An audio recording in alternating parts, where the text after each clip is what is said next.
فارس تقریباً 1.5 سے 2 گھنٹے اپنی ماں کے پاس رہا. تب کہیں جا کر انہوں نے کہا, فارس اب میں ٹھیک ہوں, اٹھ جاؤ بیٹا, اللہ تمہاری جیسی اولاد سب کو دے.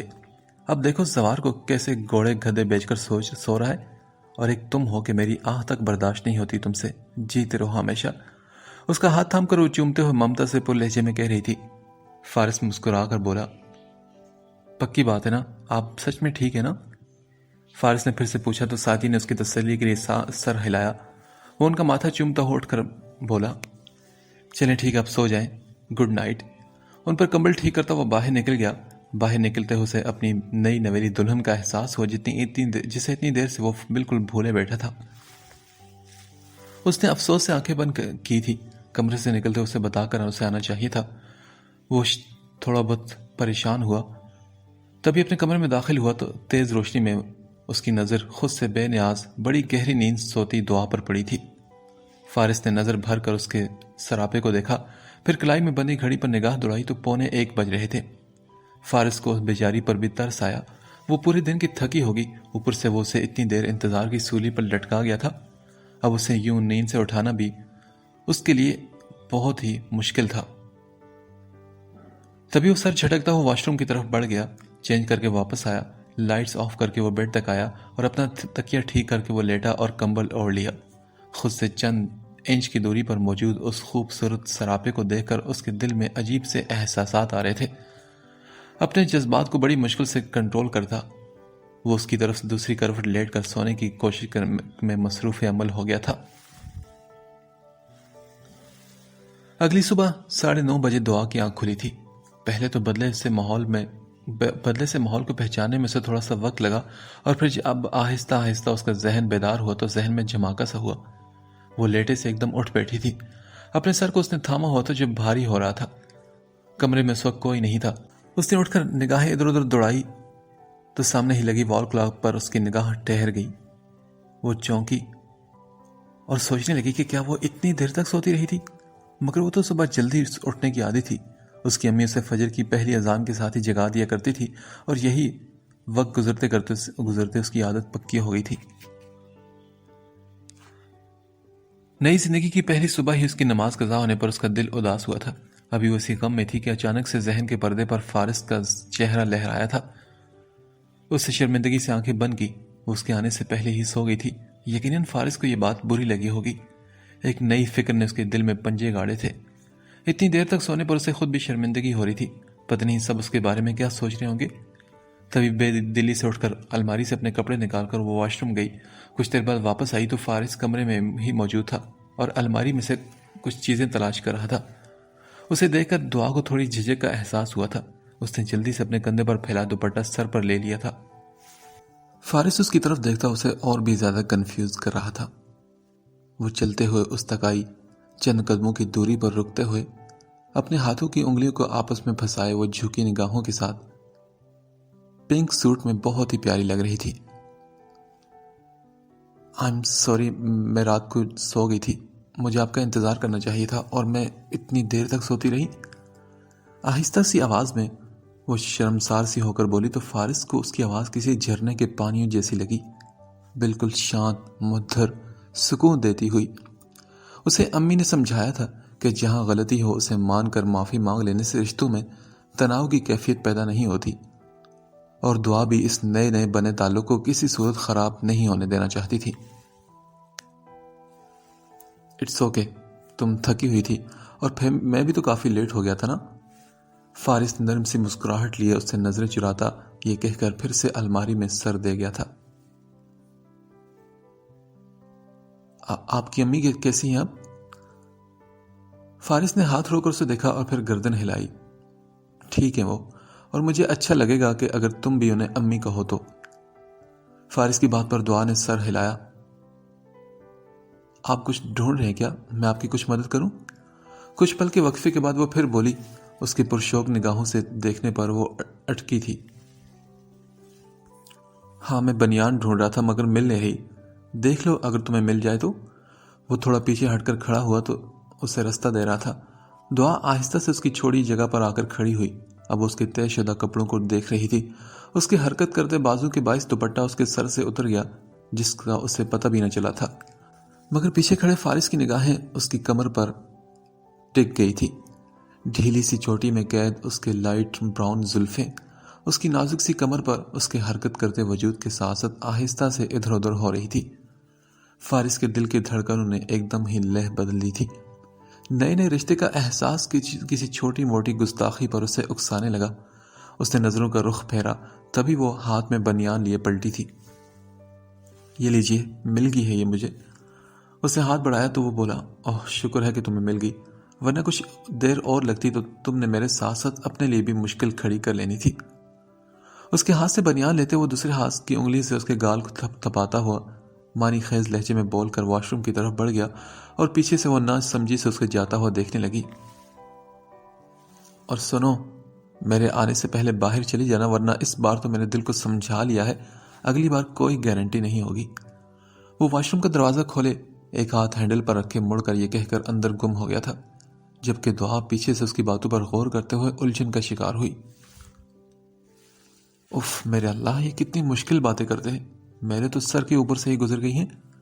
کندھے اچکا کر وہ سر جھٹکتی باہر کی طرف قدم بڑھا گئی تھی۔ باہر پورے گھر میں سناٹے کا راج تھا، شاید ابھی بھی سبھی سو رہے تھے۔ سعدیہ سامنے ہی صوفے پر چوکڑی مارے بیٹھی ہوئی تھی اور ان کے ہاتھ میں چائے کا ایک کپ تھا۔ وہ ان کے پاس آ کر بولی، السلام علیکم امی۔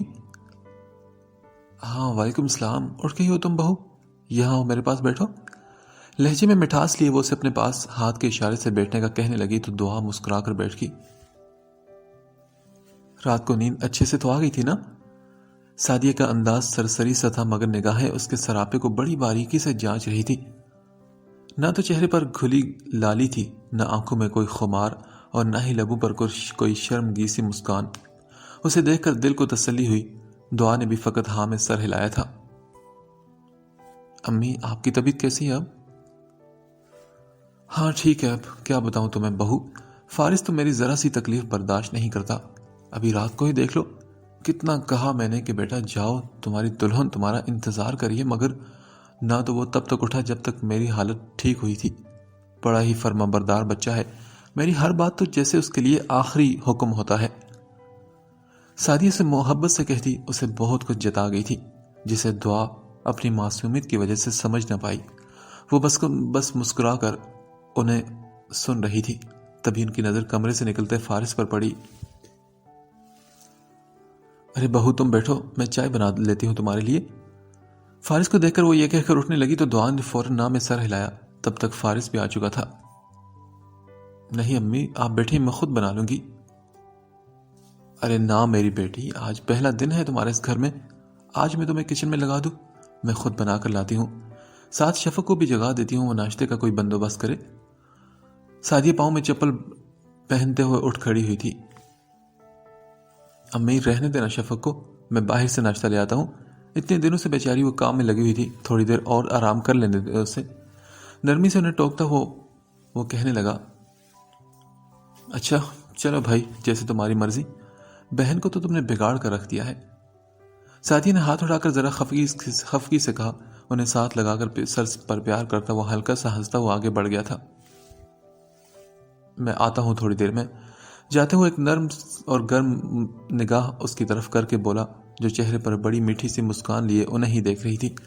اس کے دیکھنے پر وہ سٹ پٹا کر نگاہیں جھکا گئی تھی۔ اس کے چہرے نے ایک ہی لمحے میں رنگ بدلا تھا۔ اس کی آنکھوں پر گھلی لالی سعدیہ کی نظروں سے چھپی نہ رہ سکی۔ ماتھے پر گہری سوچ کی لکیریں لیے وہ خود کچن کی طرف بڑھ گئی تھی۔ دعا اور فارس اس کی امی کی طرف گئے ہوئے تھے۔ اس وقت سعدیہ کے کمرے میں وہ اور سبین بیٹھی ہوئی تھی اور سامنے ہی چائے اور بسکٹ دھرے ہوئے تھے۔ کہا بھی تھا میں نے شفق کو کہ وقت پر اس کو دودھ میں 2 گولیاں ملا کر دے دینا، مگر اس بے غیرت کو اس فون سے فرصت ملے تب کوئی کام کرے نا۔ سبین نے آنکھیں پھاڑ کر ماں کو دیکھا اور پھر پوچھا، کیوں امی، کیا پلان فیل ہو گیا ہمارا؟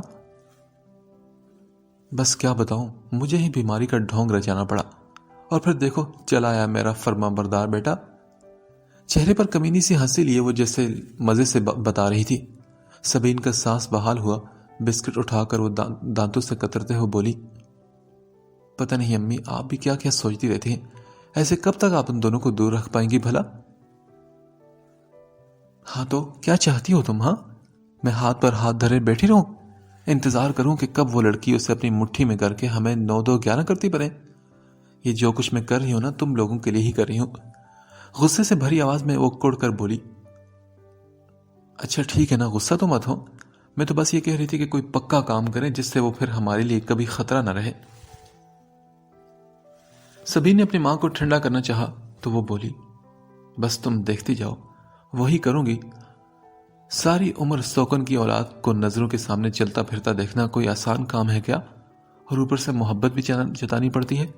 اس کی ماں نے میرے حق پر ڈاکہ ڈالا تھا نا، خوش تو میں نے نہ اسے رہنے دیا اور نہ ہی اس کے اولاد کو رہنے دوں گی۔ وہ زہریلے لہجے میں پھنکارتی ہو بولی۔ وہ اس سادیہ سے بالکل مختلف نظر آ رہی تھی اس وقت جسے دنیا جانتی تھی۔ جس طرح میں ترستی رہی ہوں چھوٹی چھوٹی خوشیوں کے لیے، اس کی اولاد بھی ایسے ہی ترسے گی۔ کبھی سکھ کا سانس نصیب نہیں ہوگا، دیکھ لینا تم۔ آنکھوں سے چھلکتی شفافیت ان کے ارادوں کی پختگی کی گواہ تھی۔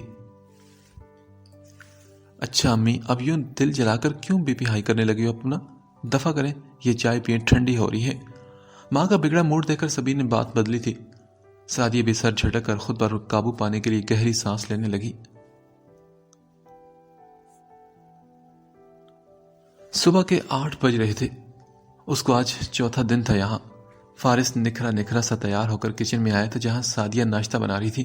انہیں سلام کرتا وہ وہیں کرسی کھینچ کر بیٹھ گیا۔ بیٹا دعا اٹھ گئی ہے کیا؟ میں تم دونوں کے لیے ناشتہ بنا دوں؟ شفق اور سوار تو ناشتہ کر چکے ہیں۔ وہ کن اکھیوں سے دیکھتے ہوئے مصروف سی کہہ رہی تھی۔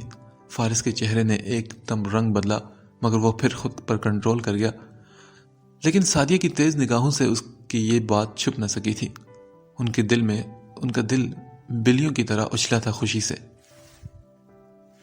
امی آپ بس میرے لیے ہی بنا دے ناشتہ، وہ بے دلی سے لہجے کو بڑی مشکل سے خوشگوار رکھتا ہوا بولا۔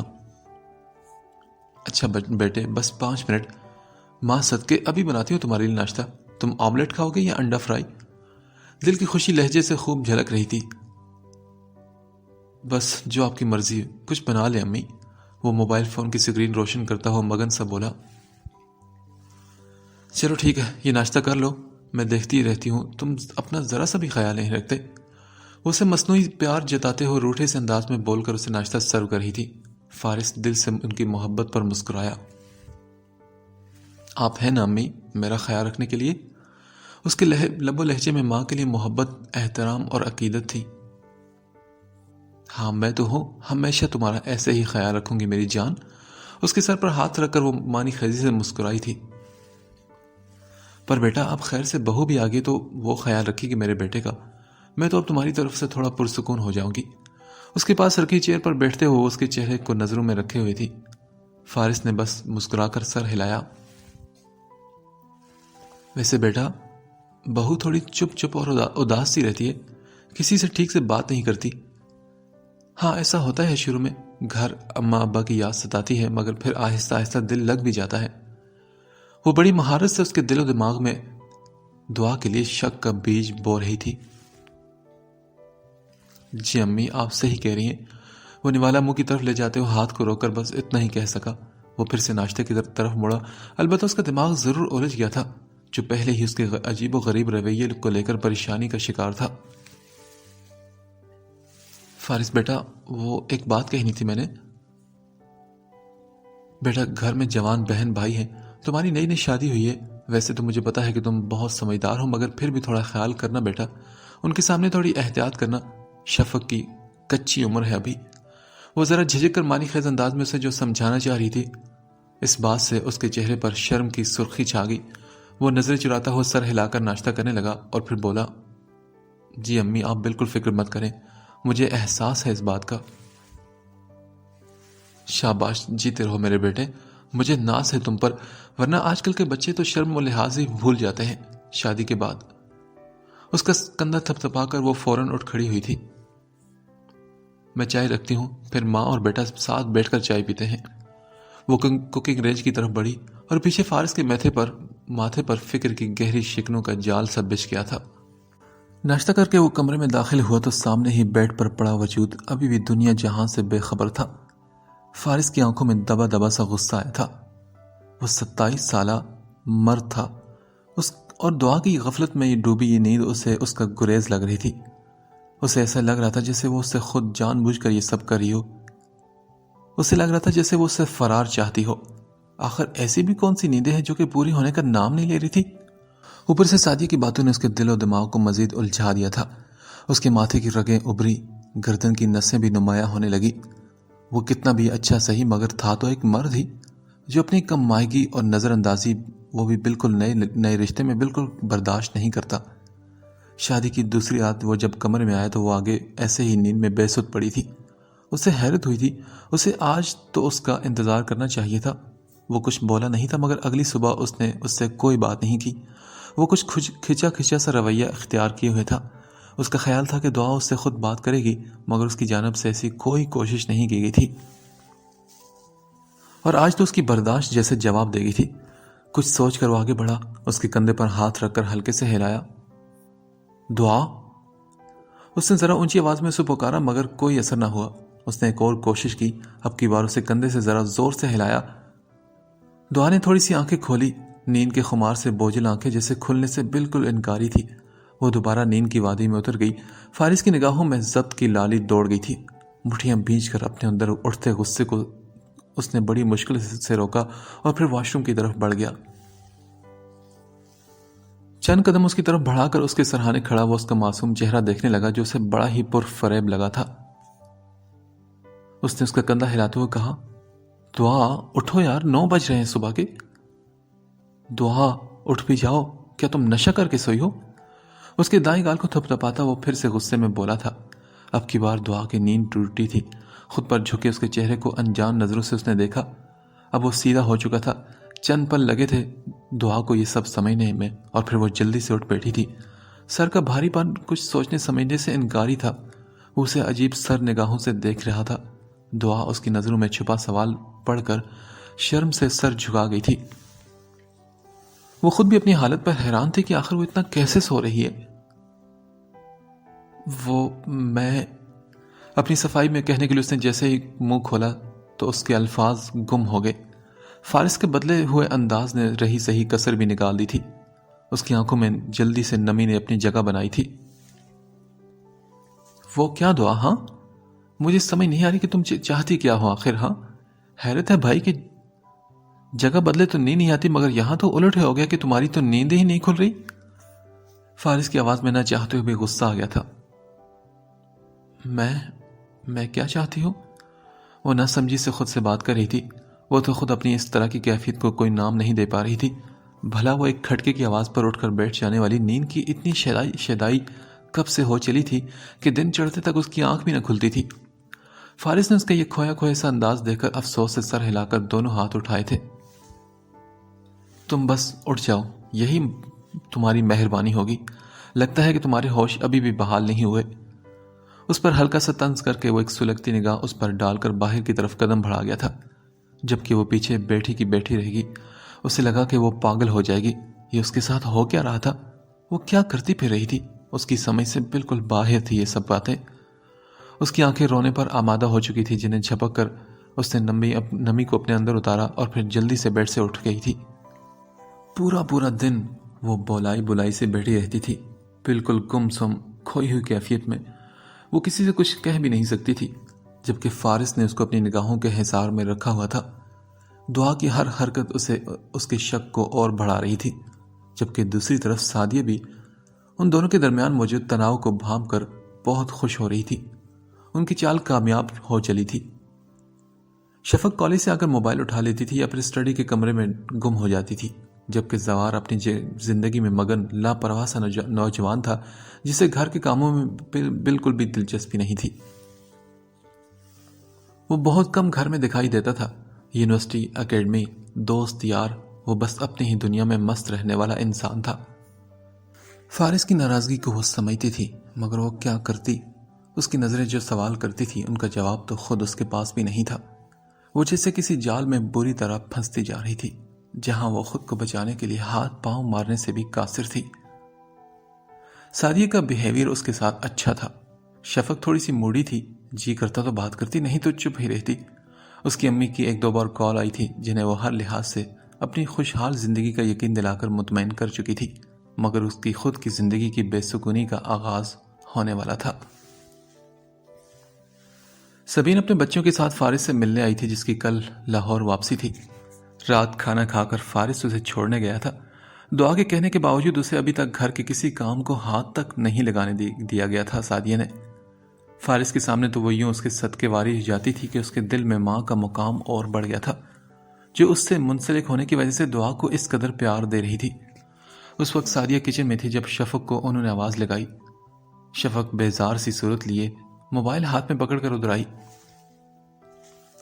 سنو، یہ لے جاؤ اور جا کر دعا کو دودھ دے آؤ، اور ہاں یاد سے اس کے سوتے ہی یہ بوتل بھی اس کے سرہانے کے پاس رکھ دینا.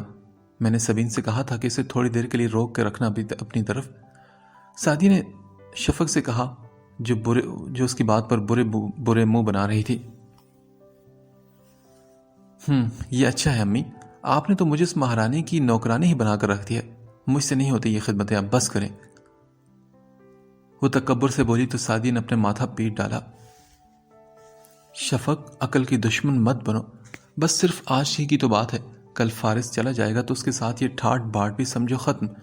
پھر میری شہزادی بیٹی ہل کر پانی بھی نہیں پیے گی، دیکھ لینا تم. سعدیہ مسکرا کر اسے کہتے ان کے چہرے پر سعدیہ مسکرا کر یہ بات کہہ رہی تھی اور ان کے چہرے پر بڑی ہی پراسرار تاثرات تھے. اچھا ٹھیک ہے، لائیں دیں مجھے، مگر یہ ٹیبلٹس کیوں رکھوا رہی ہیں آپ وہاں پر؟ شفق احسان جتاتی لے کر جانے پر آمادہ ہو گئی تھی. بس چھوڑو، تم اپنا زیادہ دماغ مت چلاؤ، جتنا کہا ہے اتنا ہی کرو. اور سنو، یہ موا فون مجھے دے کر جاؤ. کیا تم جب دیکھو تو اس کے ساتھ لگی رہتی ہو؟ کبھی جان چھوڑ بھی دیا کرو اس کی. اب کی بار وہ ذرا ناراضگی بھرے لہجے میں بولی تو شفق گڑبڑائی تھی. نہیں امی، رہنے دے، میں اٹھا لوں گی. وہ میری دوست کا میسج آ رہا ہے نا، وہ آج کالج نہیں آتی تو مجھ سے کام کا پوچھ رہی تھی. شفق نے جھوٹ بولتے ہوئے کہا تو سعدیہ نے سر ہلا کر اسے جانے کا کہا. باہر آ کر شفق نے سکھ کی سانس لی. تبھی میسج ٹون بجی تو چہرے پر میٹھی سی مسکان لیے وہ موبائل آن کرتی پھر سے مصروف آگے بڑھ رہی تھی. سبین کے گھر سے آتے آتے کافی دیر ہو گئی تھی. باہر لاؤنج میں زوار ٹی وی پر ریسلنگ دیکھ رہا تھا. وہ بھی کچھ دیر اس کے ساتھ بیٹھ گیا. ویسے بھی اس کے ساتھ بیٹھنے کا موقع کم ہی ملتا تھا. رات 11 بجے وہ دونوں اکٹھے اٹھے تھے. اپنے کمرے کی طرف بڑھتے اس کے قدموں میں ایک بے نام سی تھکن آ گئی تھی. اندر داخل ہوتے اسے کوئی حیرت نہیں ہوئی تھی. شاید اب وہ اس کی جانب سے اس سب کی توقع کیے ہوئے تھا. کپڑے بدل کر وہ واپس آیا. لائٹس آف کر کے فینسی لائٹس جلا کر وہ بیڈ تک آیا.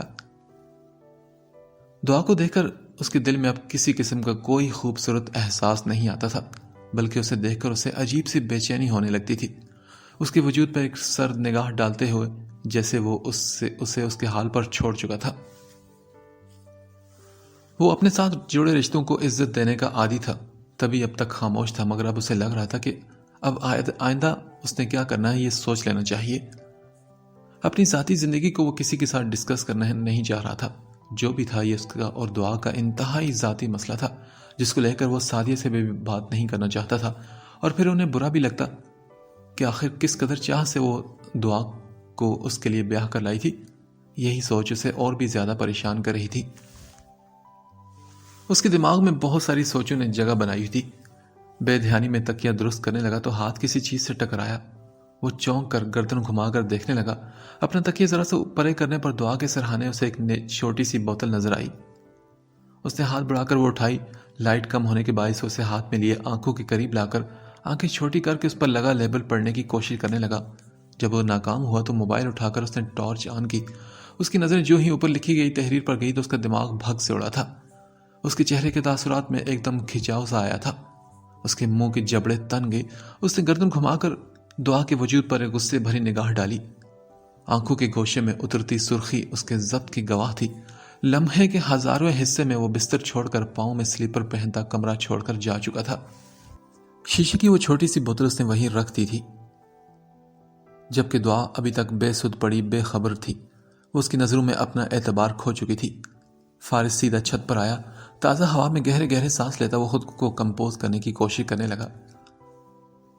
اس کے دل کے اندر کچھ چھناکے سے جیسے کچھ ٹوٹا تھا، جس کی اذیت اس کے چہرے سے صاف نظر آ رہی تھی۔ اس کی آنکھیں لال انگارہ ہوئی تھی، اس کے وجود میں جیسے آگ لگ گئی تھی۔ وہ اتنے دنوں سے اس کو لے کر الجھا ہوا ضرور تھا، مگر اس سے فرار حاصل کرنے کے لیے وہ یہ راستہ اختیار کرے گی اس کے وہم و گمان میں بھی نہیں تھا۔ تو کیا وہ اس شادی سے خوش نہیں تھی؟ کیا اس کے ساتھ زور زبردستی کی گئی تھی؟ اگر ایسا بھی تھا تو کم از کم اسے بات تو کرنی چاہیے تھی۔ اس طرح سے راہ فرار تلاش کر کے وہ اسے دوہری تکلیف سے دوچار کر گئی تھی۔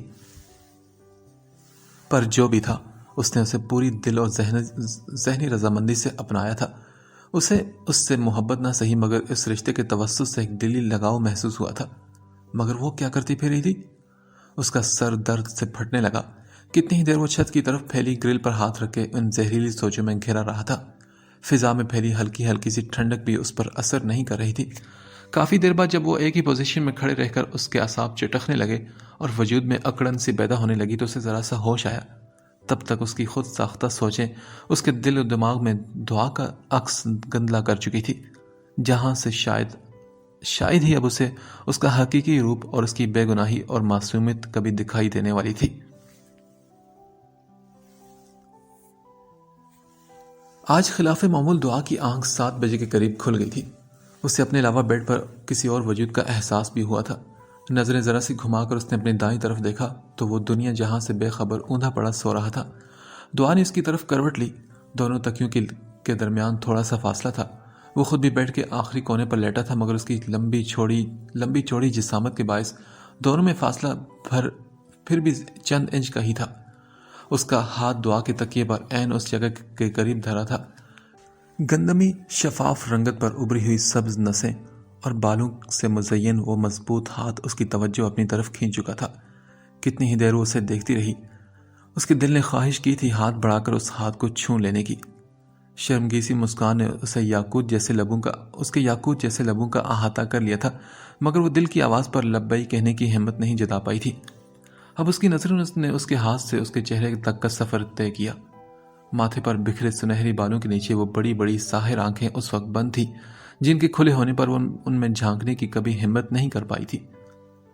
پہلے ان میں ایک شوق کا جہاں آباد ہوتا تھا، مگر اب ان کا سرد تاثر اسے برف کی طرح ٹھنڈا کر دیتا تھا۔ چہرے پر سوتے ہوئے بھی ناراضگی جھلک رہی تھی۔ دعا کے دل نے ایک بیٹ مس کی تھی۔ ندامت کا احساس اسے اپنی لپیٹ میں لیتا چلا گیا تھا۔ اسے فارس کی ناراضگی حق پر لگی تھی، لیکن وہ خود بھی تو بے بس تھی۔ رات اس نے نیند آنے پر 1-2 بار واش روم میں جا کر منہ پر پانی کے چپاکے بھی مارے تھے۔